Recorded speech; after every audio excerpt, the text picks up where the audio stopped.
Hey there folks, thanks for tuning in for another brand new video. Today we are checking out the Obi Wan Kenobi lightsaber from Disney's Galaxy's Edge. This is the episode 1 lightsaber that Obi Wan Kenobi did use, and he lost it in his duel with Darth Maul. I have never really been a fan of this lightsaber, even though it's Obi Wan Kenobi, and actually that's why I ended up getting it, because it's Obi Wan Kenobi's lightsaber. It's another one of his lightsabers. And also because it is the Disney Legacy lightsabers. They haven't all been, to me, that fantastic quality-wise. Either the lights and sounds, actually the lights and sounds on all of them aren't that great, but the quality of the actual hilts have differed quite vastly from hilt to hilt, and you would think there'd be some kind of consistency, but you haven't really found that in the Galaxy's Edge hilt. Anyway, a friend of mine was selling this for pretty cheap because there are a few scuffs and issues, and there was no box, which is fine because I don't really need the box. You know, with the box I'm talking about the case, which you can see behind me I have for the Temple Guard hilts. I'm probably going to make a custom display out of those, or just some kind of other display to hang these up. Here is the hilt of Obi Wan Kenobi once again.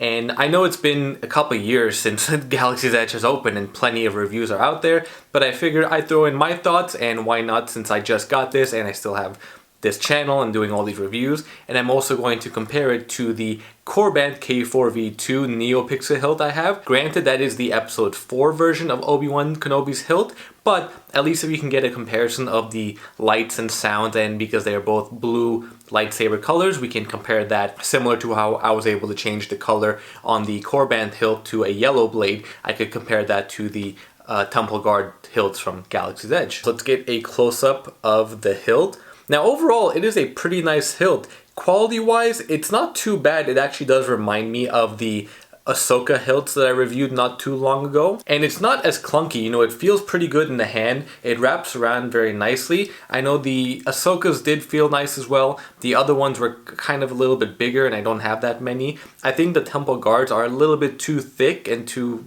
wide also. Doesn't really give that same grip like this one does. We have the belt clip right there. What I thought was the ignition, but the ignition switch is actually right here, so a little bit different. You just switch that up. There is the blade plug as well, like usual.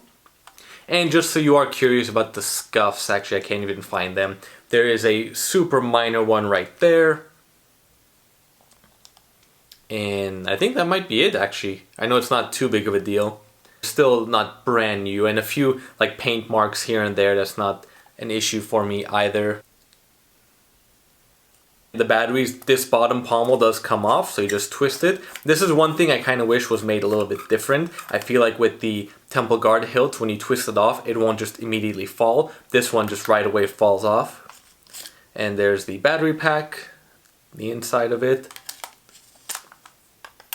Like I said, it'll just be a very quick review just to share my thoughts. And it's actually a pretty light hilt also. It's actually lighter than the Korbanth one, but then again, this is more metal, and this one kind of feels like all plastic, so there's not going to be that same weight anyway. But it is a good size, and it might work for not necessarily dueling, but performing stunts and all that fun stuff. But again, I'm not into all that because I haven't learned it, and I'd rather not practice on one of these and damage it even more. Lengthwise, again, I know it's a different hilt, but just to compare, it is almost the same, just maybe a few centimeters off on both ends, trying to get it the same size. So because it is daylight right now and I do have the lights on, I'll go ahead and do the blade comparison right now, and I'll add a little clip at the end showing it when it is dark and really showing off the different quality of light between the two blades. Alright, so here is the Galaxy's Edge lightsaber.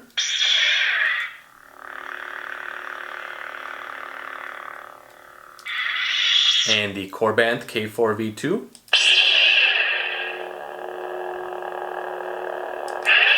I'll do it at the same time.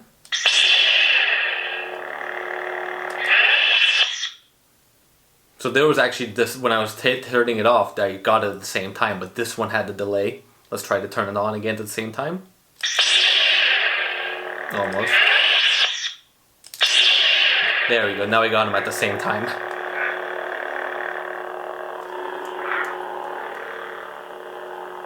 and the Galaxy's Edge is looking more purple, where again the NeoPixel is definitely looking more blue. Looking in the camera screen, this is kind of looking more sky blue, but in person it's definitely a more beautiful blue color than the purple here.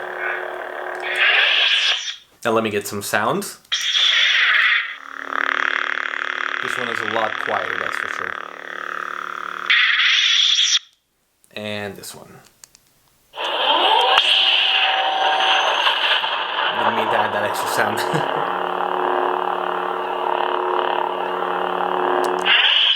Alright, so let's go ahead and wait for it to get dark, and I'll do another comparison with all the lights off and it being completely dark. It has gotten dark now. Let's go ahead and test these lights in the dark. First up, we have the Legacy Lightsaber. At night, it actually looks really good. I haven't turned it on at night before, but at night it looks very well lit.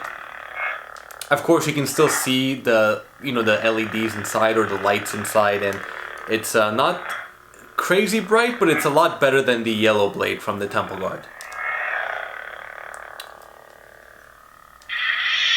Now here is the Korbanth. You can just see how much more brighter that is though. Still so much brighter.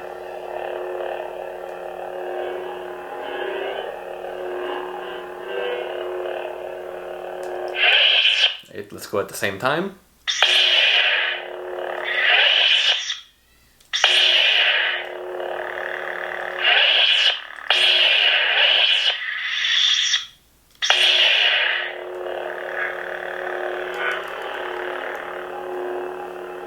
Bottom is Disney, top is Korbanth.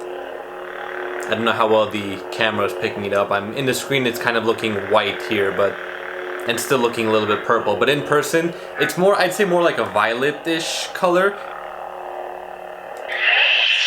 It's actually interesting when I noticed I would be turning on the blades at the same time.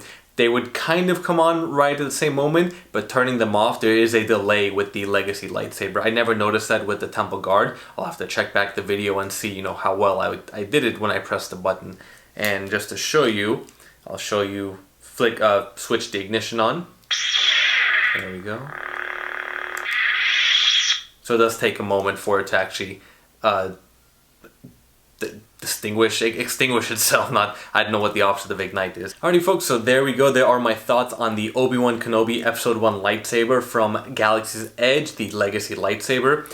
Like I said, it's a decent hilt for display pieces. I don't mind it at all. I love Obi Wan Kenobi. He's my favorite Star Wars character, and I don't really want a whole bunch of lightsabers from one character, but Obi-Wan, I am definitely happy having this as a display piece because I'm not going to be cosplaying as Obi-Wan. And if you watched my Korbanth video, I don't always care about all the lights and sounds and everything. It is definitely cool to have it, and once Disneyland reopens and we have the lightsaber meetups, because I never got a chance to go 2019, I believe, because 2020 they were closed, so I'll definitely be taking the Korbanth anyway, but keeping this as a display piece is much preferred over spending $300-400 for a blade or a hilt that I'm not going to really care about using the blade itself. Anyway, if you have any questions or comments, feel free to leave them down below. Thank you all for watching again, and be sure to subscribe to my channel and stay tuned for future videos.